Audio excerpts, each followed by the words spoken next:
This episode is all about the one word that is stopping you from healing your anxious attachment. And I'm really pumped about this because I love keeping things really simple.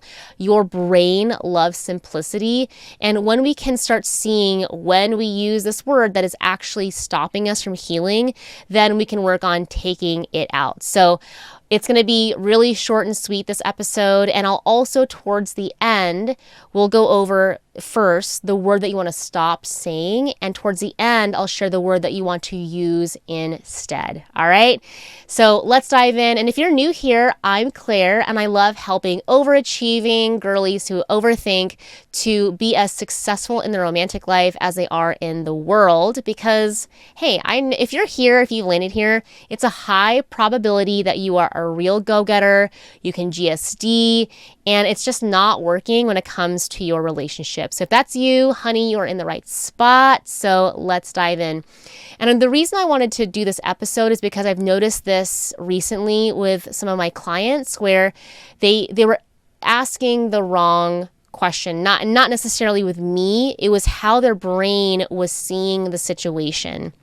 And this is so dangerously simple, but super powerful, okay? Because how we communicate, how we use language it's powerful, all right? I saw this one thing one time where if a person is talking to you and they're speaking a different language, like Portuguese, for example, I can't speak Portuguese, but say I'm speaking to you and I'm speaking Portuguese and I'm smiling and I'm animated and I'm laughing, and you might think, because you might not speak Portuguese, and I'm complimenting you and being nice to you, when in reality, it could be possible that I could be totally cursing you out in Portuguese. So that's an example of how powerful language is. If we don't understand how we think or how we talk about things, the literal narrative or the dialogue that's going on in our head, if we don't understand how we say things, then we're going to have a really hard time looking at reality. The reality is that Portuguese speaking person could be totally cussing you out with a smile, but because we don't know that language of Portuguese, if we don't know our own internal dialogue, our own language and how we say things, then we're going to have a hard time. And of course, it's going to be confusing when we have situations and we're talking to ourselves and we have this internal dialogue that we're spinning out because we don't understand.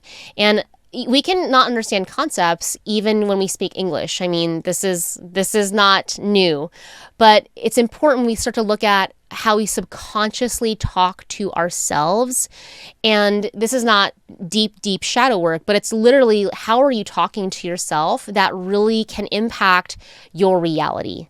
Because what we feel, what we think becomes our reality. That's just true.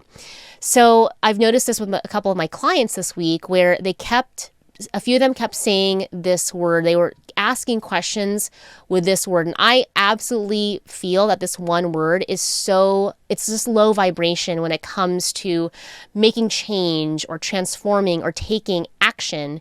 And the word is why. Why can be a very low vibration word when we're sitting there and let's just say, I just use this analogy a lot, but we're fighting a dragon, all right? So we imagine a knight or see a knight that's fighting a dragon. A low vibration knight asks, why is the dragon's breath so hot? Why is the dragon's scales so hard like armor? Why is its wings so big? Very low vibration, a very low state of being and thinking for the knight, right? When we think of a knight in shining armor or a warrior, they're not asking why. Okay, so when we ask why is this person doing this to me? Or why can't they act the way that I want them to? Or why? I understand how it's easy for our brain to go there because, yeah, our brain does want to figure out why, but that is exactly the thing that's causing you to spin out, to overthink, to ruminate over situations. So why can be a really slippery slope, and I really encourage to start to take out that language when it comes to situations or when we're in certain phases of relationship, like we're dating and they're not texting back, or we want to move on to the next step. We want to meet their parents. We're like, why aren't we meeting their parents? Very low vibration, right? Instead, when we see situations, we want to replace why with how. How is high vibration. It's based in action. So the knight or the warrior, instead of saying, why is the dragon's breath so hot? It goes, okay, how can I move around the dragon breath and get the dragon, all right? Not, why is its scales so hard and like armor? It's how can I penetrate the armor?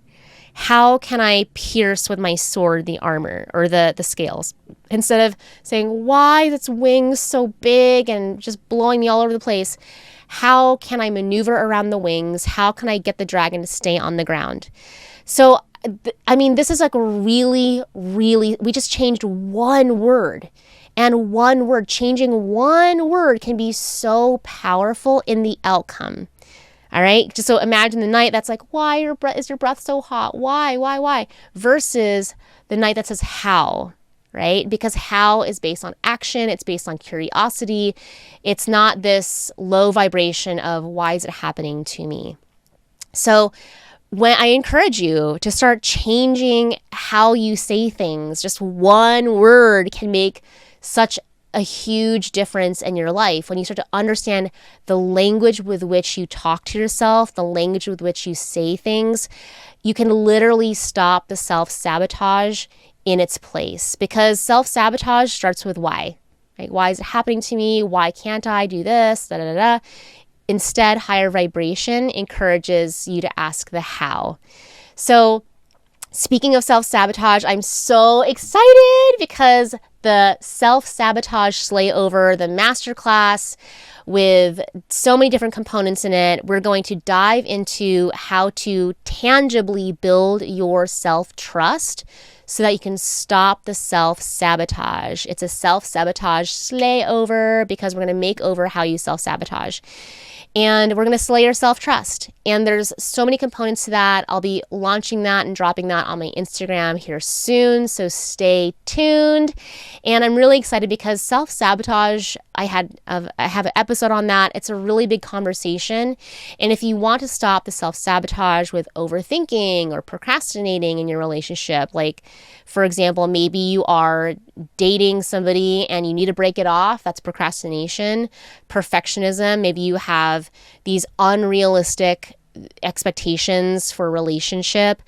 Those are all black and white thinking, all or nothing thinking, different ways that we self-sabotage. And we're going to cover so many of that and all the ways that we self-sabotage and how to tangibly build self-trust. Because when you can build self-trust, when you trust yourself, you will stop self-sabotaging. So the self-sabotage slayover is coming. More details on Instagram. I cannot wait to show you the self-sabotage slayover.